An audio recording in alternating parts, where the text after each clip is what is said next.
Now look, I love Notion, but it can definitely be a trap. A procrastination tool, a time sucker, full of endless rabbit holes to lose yourself in. So today, I'm going to show you how to avoid these common rabbit holes, these time-wasting traps, and generally how to become less of an insane person.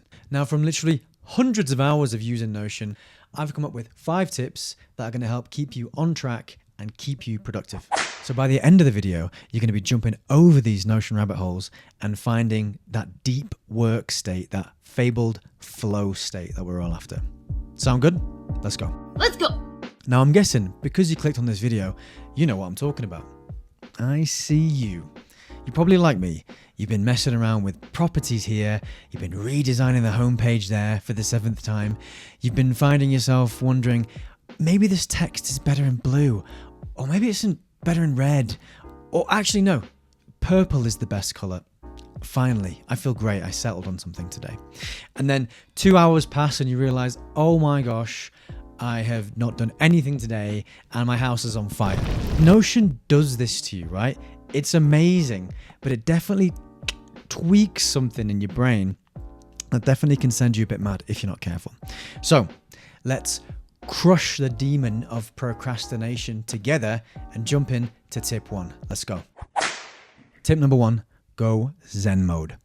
Now, if you use Notion for tasks, this is for you. What does a task require?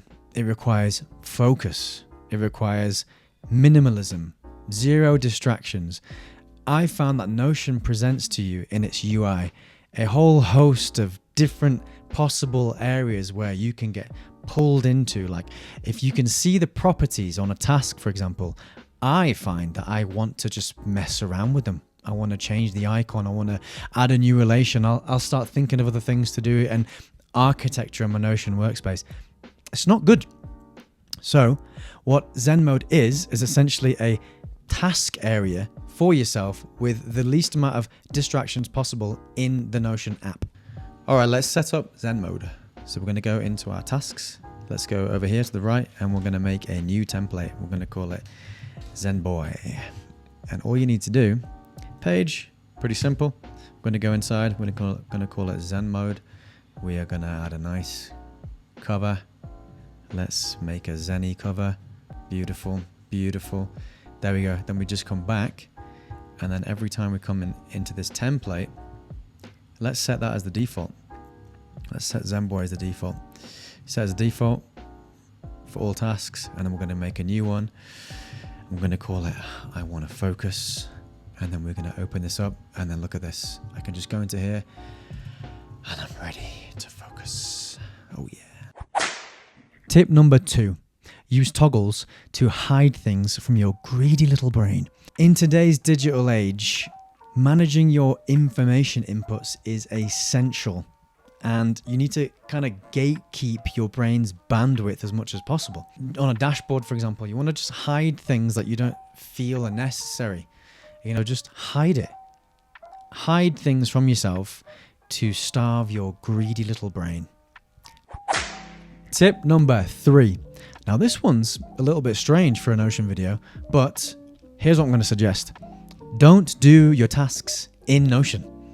Do them in a dedicated task manager because Notion is really better for a high-level overview of your business, your life, whatever you're managing inside of it. And it's great as a storage medium, as a way to relate things together. But to actually do tasks in it, I've tried it. It just is not good. For the reasons I mentioned before about distraction, this Notion is like a distraction powerhouse. You just don't want to be doing tasks inside a place where you can get distracted. So I actually recommend an app called TickTick to do all your apps. I love it. I've actually figured out a way to blend TickTick and Notion together. So if you're interested in that or in TickTick, then consider subscribing and give me a little like if you're finding this valuable so far, because I'm going to do way more videos on TickTick and I'm going to show you my super app that I've built, which basically takes the best from both worlds, from Notion, from TickTick, and uses them for what they're good for. All right, that's tip number 3. Tip number 4, quit Notion. I don't mean permanently, I just mean temporarily. So when you have Notion as a tab in your browser or as the desktop app, which is pretty common. When you are doing a task and when you figured out what you need to do, close it. And I don't just mean Apple or Control W or however you close it, because it kind of stays open, especially on Mac. What I mean is Apple or Control Q for quit, like really quit the app.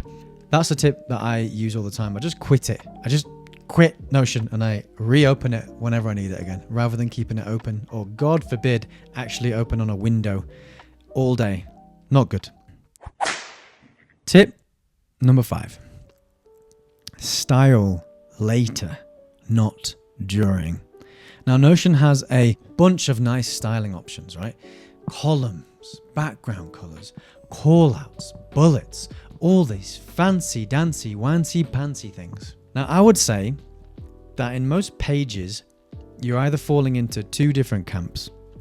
One, it's a page where you're using it to help you think, like a note or a draft or a brainstorm. And then page 2, or the other type of page, is something that you're writing for future reference, like a document to share with your team or a standard operating procedure or somewhere to put your code, whatever. Now, if it's a page where you're writing to help you think, then styling as you go is stupid because it's slowing you down and is interrupting your flow. Did that just rhyme? I think it did. So don't do it. And if it's a page you're writing for distribution among whoever, you might be thinking to yourself, oh, this page, I'm definitely going to distribute it later. I'm definitely going to give it to somebody. Guess what? Most of the pages that you write that you think you're going to have for future reference or to distribute, you will never look at ever again.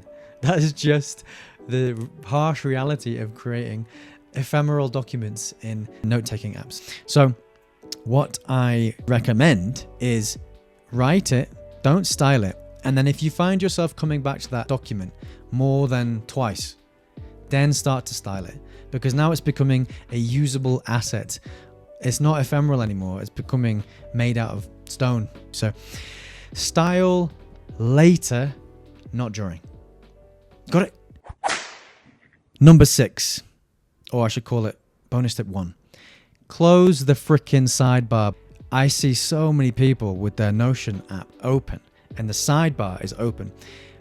The sidebar to me is just absolute distraction fodder. You've got like, ooh, join the Notion calendar. You've got like all these private pages open. You've got settings. You've got all these little fiddly things that you want to mess around with.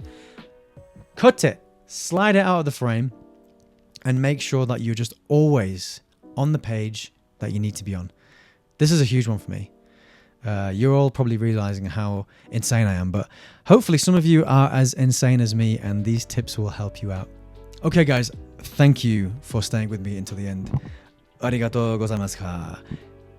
You're now a fully trained rabbit hole dodger. You know what they look like, you know how to avoid them, and you know how to stay on track and on focus.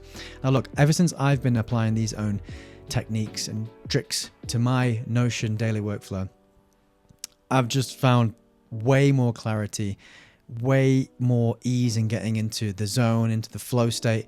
And like I mentioned before, if you blend this with TickTick, it turns into an absolute powerhouse. So stay tuned, because I'm going to do a bunch more extensions of this video where I'm going to teach you how to take this to the next level. But for now, I hope that was useful, guys, and see you on the next one.